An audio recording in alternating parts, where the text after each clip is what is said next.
What's up, guys? John here, and I'm coming to you from Las Vegas, Nevada, where I've come to attend the AIMExpo, American International Motorcycle Expo. So this is my first time coming. In fact, most of the time motorcycle shows just don't really come to the town that I happen to be living in at the time. So I was excited to be able to actually make this drive. I had the weekend off, so I came up here, and luckily I was able to test ride some motorcycles. This video in particular, I'm going to be discussing the 2019 Kawasaki ZX-6R ABS KRT, or as I like to call it, the alphabet soup.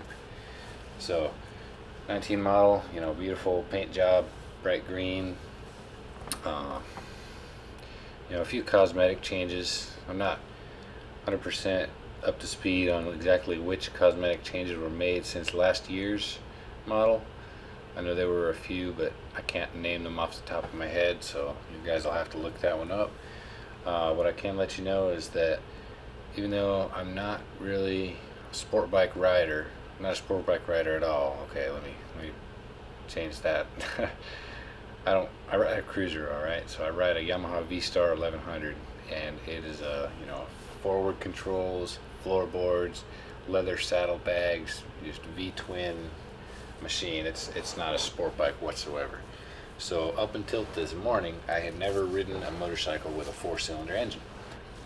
As of this afternoon, I had ridden 3 of them. So they were all here today at the AIMExpo. So the first one was the Z900, also from Kawasaki, and then also the Yamaha MT10. I was able to test ride that one. Both great bikes. They have their own merits, maybe their own kind of shortcomings, but I was very impressed with his ZX-6R for the ease of use, ease of riding at low speeds.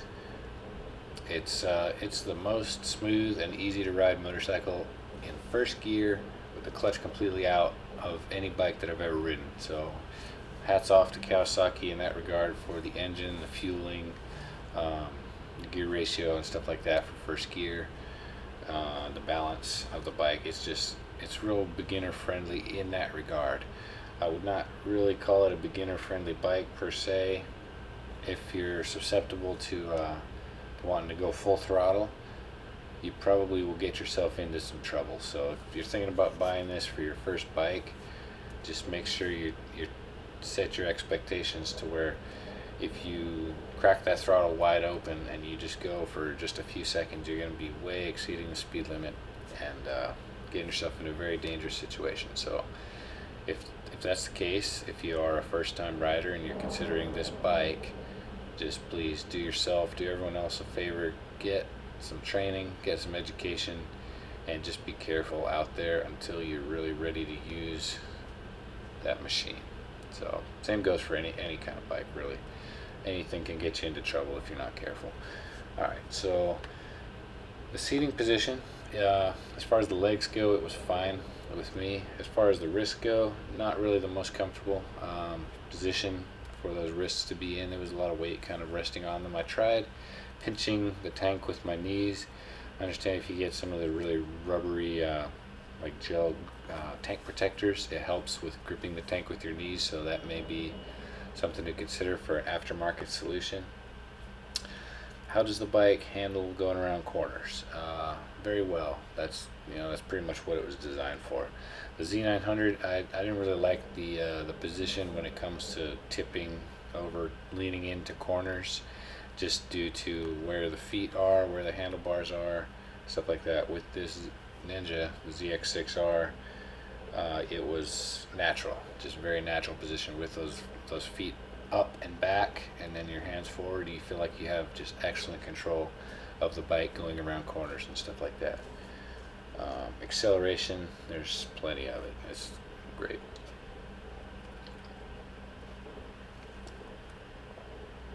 So what else? Seat comfort. It's a firm seat for sure. Not really the most comfortable thing in the world, but I'm sure you get used to it. Honestly, the main comfort issue that I found was just the position that your wrists are in and how much weight goes on them. Probably something you can desensitize yourself to and just get used to it. Just basically man up or woman up, as the case may be, and I don't see that as being a huge problem. If I personally owned it, I would get a different set of handlebars that were higher and wider, just for comfort's sake.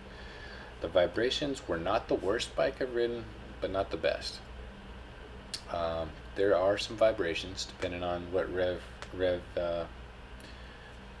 where you are in the rev range. So on the highway, you can pretty much be in any gear you want.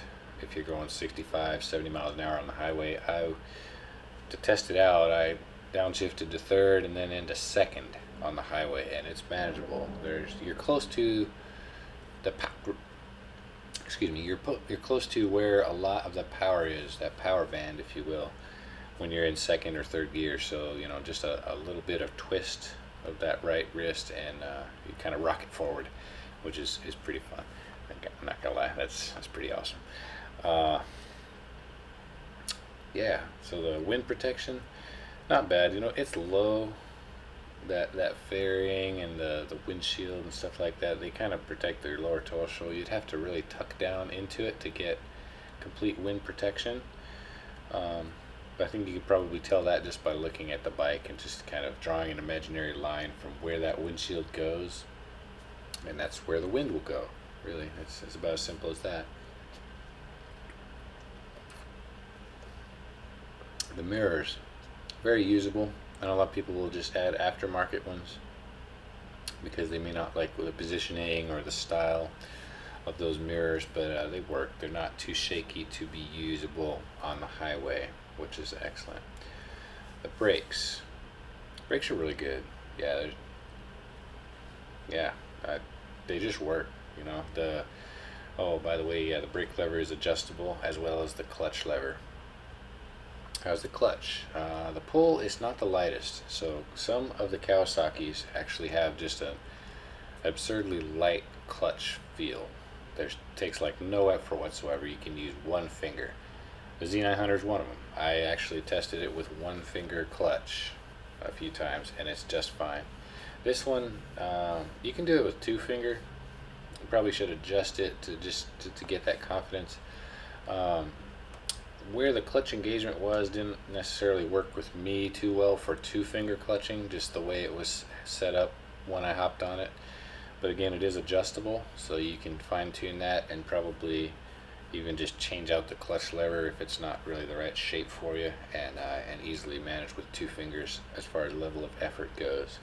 It does have a quick shifter for shifting up. I didn't really use it shifting down. I don't know if it has one shifting down, to be honest with you, but I used it plenty of times shifting up. You do have to have like a certain amount of throttle, kind of be on it, but you don't have to be on it like full throttle. It took a little getting used to, as any bike does, calibrating yourself to the clutch to throttle ratio for taking off from start, shifting and stuff like that without over revving it in between. It revs very fast, and freely is the sensation that I get versus my 1100 V-twin. Vibration wise, it's funny, they're actually almost identical, I would say, this one versus my bike. Now, I've ridden bikes that have kind of a high frequency vibration. I complained about the Indian motorcycles in a previous video because for me those cause numbness and discomfort, even though the bike itself is comfy. Just the way that vibration is delivered to your hands is problematic for me. Also encountered a similar thing with the BMW R9T with that air-cooled boxer engine. So, for what it's worth, I do not encounter that with the Harley Milwaukee 8 or the Harley 1200 Sportster engine. I have not ridden an 883 equipped Harley to compare. Alright, so ZX-6R versus the competition. So recently they just lowered the price, so if you don't want ABS you can get it for just a hair under 10 grand, which is great. I have not ridden an R6 to compare. I've ridden a Triumph Street Triple RS, so I'll talk to that one a little bit as far as the comparison goes.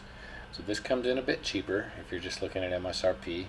However, the Street Triple does have, I believe it's the S, which is going to be very comparable to this. It just doesn't have quite that wind protection.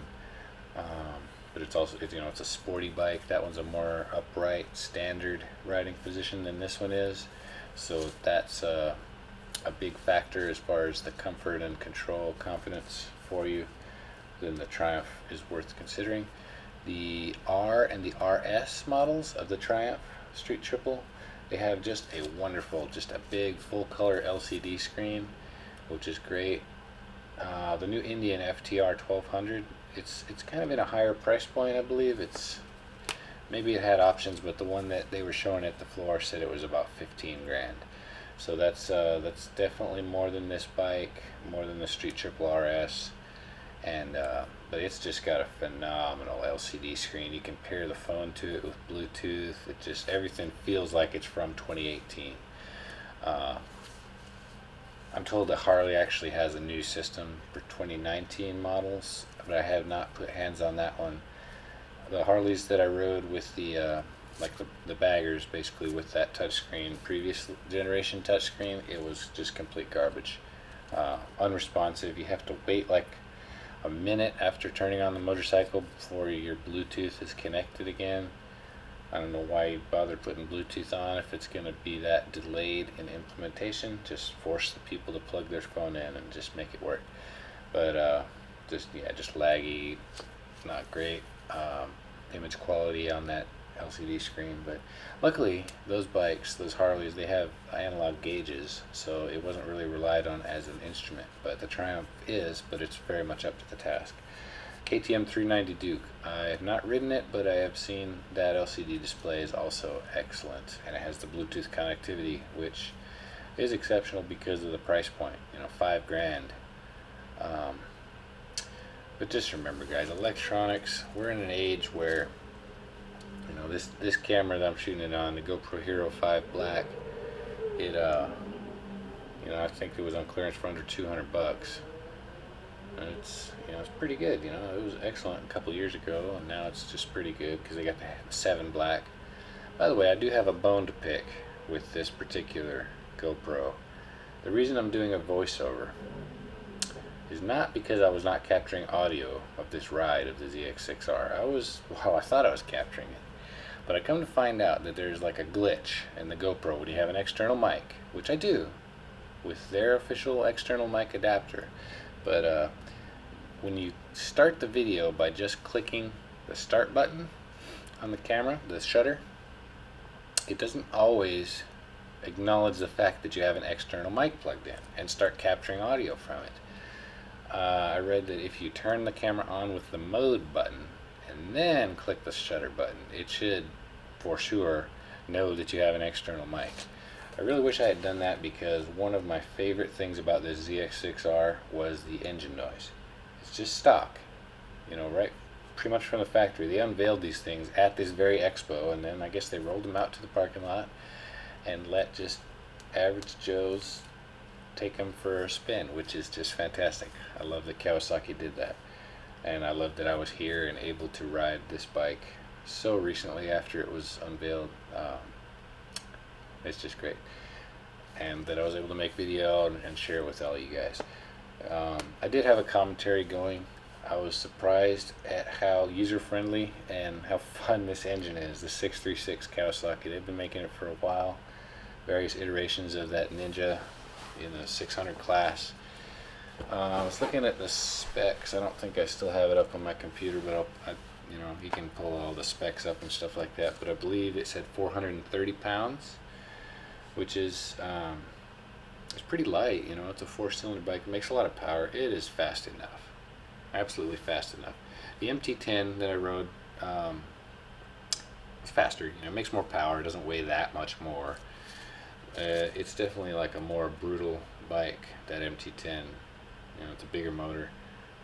The sound quality, the sound noise, like how good it sounds, that's subjective. That crossplane crankshaft sounds wonderful, for sure. I probably would give it a little bit of an edge over this one, but this one sounds great. The Z900, it sounds good sometimes. sounds good when you're on it, and when it's up in that top 3/4 of the rev range is when I would say that the Z900 starts to sound like a good motorcycle. Other than that, it's very pedestrian and just muted and boring sounding, you know, from that 4-cylinder. Something about this 636 though, maybe it's the way it's tuned, maybe this exhaust, they somehow made it pass all the laws and emissions regulations that they needed to, but still sounds freaking awesome. So, you know, hats off to them for that.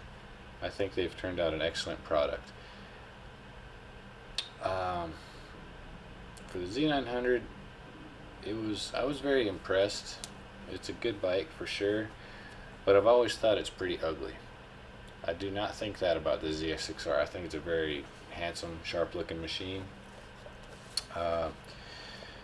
Unfortunately, the insurance rates will probably be higher for this versus a Z bike because it's a Ninja. But if they go off of the displacement instead, then this one, you know, is only a 600 something cc versus the 900. You may be okay in that regard. Yeah, what else? Gas tank and MPG. I don't know what kind of MPG this bike was turning. I was not able to access a miles per gallon readout on the screen. If I had been, I would have reset it and just let you guys know what kind of mileage I was seeing with normal riding. But yeah, it wasn't. You'd probably have to just do that the old-fashioned way, just measuring the miles and the gallons that you use when you refill to that same point in the tank. I would imagine it's pretty good on gas though. It's a smaller motor. One bad thing about the MT10 is it has a reputation for just guzzling gas as far as motorcycles go. It gets 30 or less miles per gallon. This one does require premium fuel, 90 octane or higher, as per the sticker on the tank. So keep that in mind for availability and potential budgeting and stuff like that. Let's see here. So I got 18 minutes and 29 seconds of footage, so I'm at 17:11 right now. So what else can I talk about? The tires, they seem grippy enough. I think they're the Battle Axe or something like that. It's just, again, let me just reiterate how easy it is to just ride around in a parking lot in first gear with the clutch out. Just exemplary there. Nice bike. From lock to lock, the steering, the turning radius, it's a little bit, it doesn't turn as sharply maybe as some bikes, but you should be able to just work with that. If you're at the limit turning, I think you can make a U-turn in just plenty of time. And if you need to, it's light and maneuverable enough. I think it's just at the right height for me, and I have a 30-inch inseam, so kind of like shorter legs. But once you put your foot down, you can flat foot. The MT10 was actually a little bit higher, a solid like inch or two higher, but it had additional seat, like the comfort seat accessory on it. All right, so excellent bike. I like it a lot. I would take it over a Street Triple RS, definitely over a Z900. I'll ride an R6 as soon as I can to compare. Other than that, thanks for watching. Like, comment, subscribe. Let me know what kind of videos you want to see, and I will see what I can do. Alright, have a good night.